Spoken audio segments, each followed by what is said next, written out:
मनीष आपको रोक रहे हैं, एक बड़ी जानकारी आ रही है। मनीष आपको रोक रहे हैं इस वक्त। पाकिस्तान के आग्रह पर युद्ध विराम, पाकिस्तान के डीजीएमओ ने फोन किया था। ये बड़ी जानकारी पद्मजा जिस बात को जानना चाह रही थी, और भी उसमें बहुत सारी जानकारियां शामिल होंगी। मनीष जरा बताइए, भारत के डीजीएमओ को पाक डीजीएमओ का फोन और पाकिस्तान के आग्रह पर यह युद्ध विराम हुआ है, और क्या डिटेल्स आ रही हैं? बिल्कुल, देखिए सबसे बड़ी खबर है कि आखिर कैसे हुआ युद्ध विराम।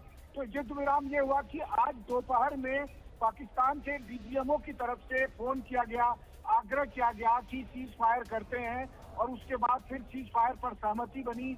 और इसके बाद ये भी तय हुआ कि इसके अलावा भारत और पाकिस्तान के बीच किसी और मुद्दे पर बातचीत नहीं होगी, यानी कि भारत और पाकिस्तान के बीच कोई और बातचीत नहीं होगी, केवल सीज फायर पर बातचीत हुई, तनाव खत्म करने पर बातचीत हुई, युद्ध विराम पर बातचीत हुई। और इसके बाद सबसे महत्वपूर्ण बात है कि एक तरफ जहां पर्दे के पीछे से तमाम डिप्लोमेटिक एक्टिविटी चल रही थी, जहाँ की भारत की सरकार भी अलग अलग देशों से बात कर रही थी, और इस बीच अमेरिका के उपराष्ट्रपति, अमेरिका के विदेश मंत्री लगे हुए थे। उनकी तरफ से कई कॉल किया गया था, डॉक्टर जयशंकर को भी, हमारे विदेश मंत्री को भी।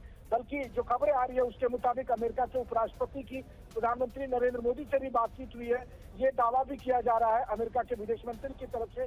और दूसरी तरफ अमेरिका के विदेश मंत्री ने पाकिस्तान के प्रधानमंत्री से बातचीत की, पाकिस्तान के आर्मी चीफ से बातचीत की। कुल मिलाकर वो माहौल बन गया था। और इस बीच पाकिस्तान के डीजीएमओ ने जब आग्रह किया तो भारत के डीजीएमओ ने फिर युद्ध विराम करने पर सहमति दे दी, यानी कि जो सीमा पर दोनों तरफ से गोलीबारी चल रही थी वो तत्काल रोक दी गई है।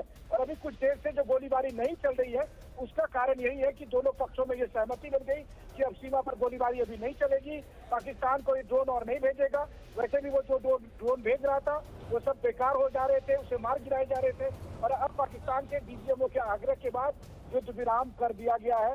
ये आपकी सबसे बड़ी खबर है। बिल्कुल, टाइम पर हम बता रहे हैं कि कैसे इस युद्ध विराम का फॉर्मूला तय किया गया। बिल्कुल। और मनीष, मैं एक बार फिर से अपने दर्शकों को ये बताना चाहती हूँ, याद दिलाना चाहती हूँ कि आज सुबह ही TV9 भारतवर्ष पर हमने एक बहुत अहम खबर ब्रेक की थी। जिस शख्स ने आप ट्वीट किया है, उनके डेप्यूटी प्राइम मिनिस्टर पाकिस्तान के इशाक डार, वो एक पाकिस्तानी चैनल से बात कर रहे थे।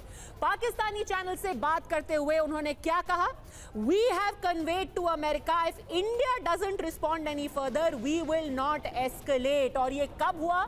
जब मार्को रूबियो ने इशाक डार को फोन करके कहा कि आप जो कर रहे हैं उसको फौरन रोकिए। फिर इंटरव्यू दिया इशाक डार ने पाकिस्तानी चैनल को और कहा, भैया भारत को रोक लीजिए, हम भी फिर रुकने को तैयार हैं, क्योंकि भारत ने अपना रुख एकदम साफ कर दिया था। सर, भारत ने कहा था जनरल अस्थाना कि अगर आप बार बार ये कोशिश करेंगे, हम नहीं रुकेंगे जब तक हम आखिरी आतंकी ठिकाने को मिट्टी में नहीं मिला देते हैं। आप एक मारेंगे, हम 10 मारेंगे।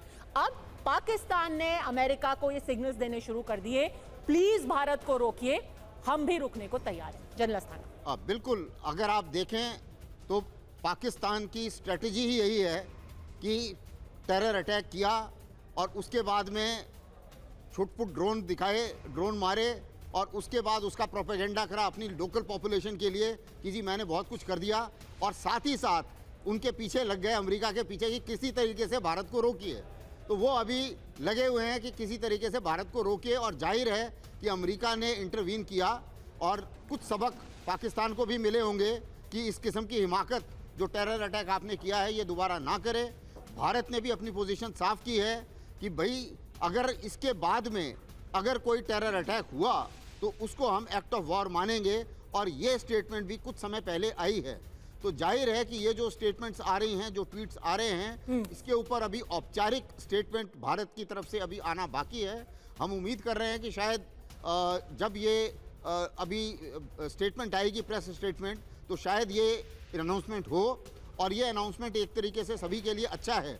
और अगर इसके बाद में ये सबक मिल जाता है पाकिस्तान को, जो कि जाहिर है कि उनके नुकसान भी हुआ है काफ़ी। और इसमें मैं बधाई देना चाहूँगा अपनी सशस्त्र सेनाओं को कि हम लोगों ने संयम से काम किया। इतने सारे ड्रोन उन्होंने मारे थे जो इनफेक्टिव थे, हमारे एयर डिफेंस ने सब कुछ इनफेक्टिव कर दिया। और उसी के साथ साथ जो भारत ने अचीव किया वो सबसे बड़ी चीज़ थी कि भारत ने जो भी टारगेट एंगेज किए वो टारगेट एक तरीके से इफेक्टिव टारगेट थे और वो टारगेट इस तरीके का संदेश दे रहे थे कि अगर हम